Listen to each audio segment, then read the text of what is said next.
लड़की को पता चला कि उसका नवयुवती पति अपने मन से चाकू को नियंत्रित कर सकता है।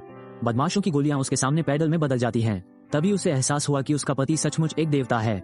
कुछ दिन पहले लड़की का कार एक्सीडेंट हुआ था। जीने की उसकी इच्छा ने उस देवता को आकर्षित किया। उस आदमी ने अपनी उंगली से लड़की के माथे को छुआ। अगले ही पल उसके शरीर के सारे घाव भर गए। लेकिन इसकी कीमत ये थी कि जैसे ही वो लड़की की 10 साल की अच्छी किस्मत को अपने अंदर समाहित करने वाला था, उसे छीनना पड़ा। मोटरसाइकिल सवारों का एक समूह वहां से गुजरा। लड़की गलती से उस आदमी की बाहों में गिर गई। देवता का प्रतीक चिन्ह लड़की पर स्थानांतरित हो गया। उस आदमी ने गुस्से में लड़की की गर्दन पकड़ ली, लेकिन फिर उसे एहसास हुआ वह भी सांस नहीं ले पा रहा था। अब उनका भाग्य एक दूसरे से जुड़ गया था। उस आदमी ने सोचा कि लड़की के साथ अंतरंग होने से वो चिन्ह वापस ले लेगा, लेकिन लड़की ने उसके चेहरे पर थप्पड़ मार दिया। घर लौटने पर उस आदमी ने पाया कि उसके बाल सफेद हो गए हैं। नौकर ने उसे याद दिलाया, अगर लड़की उससे प्यार कर ले तभी वो दैवीय चिन्ह वापस ले सकता है। तो उस आदमी ने अपनी प्रतिभा का इस्तेमाल करना शुरू किया। उसने लड़की के लिए एक सेलो संगीत कार्यक्रम प्रस्तुत किया, लेकिन लड़की सो गई।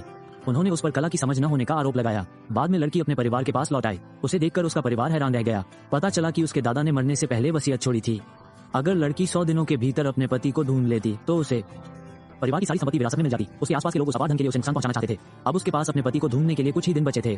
तभी वो आदमी उसे ढूंढने आया। लड़की ने तुरंत उस आदमी को पकड़ लिया और कहा कि वो उसका पति है। उसके परिवार के जाने के बाद वो आदमी लड़की को फिर से अपने घर ले गया और उसे चेतावनी दी कि वो कहीं न जाए। उसी समय लड़की को विरासत के बारे में एक फोन आया, लेकिन उसे अपने पति और शादी का प्रमाण पत्र लाना था। लड़की ने अगले दिन उस आदमी को शादी का प्रस्ताव देने का फैसला किया।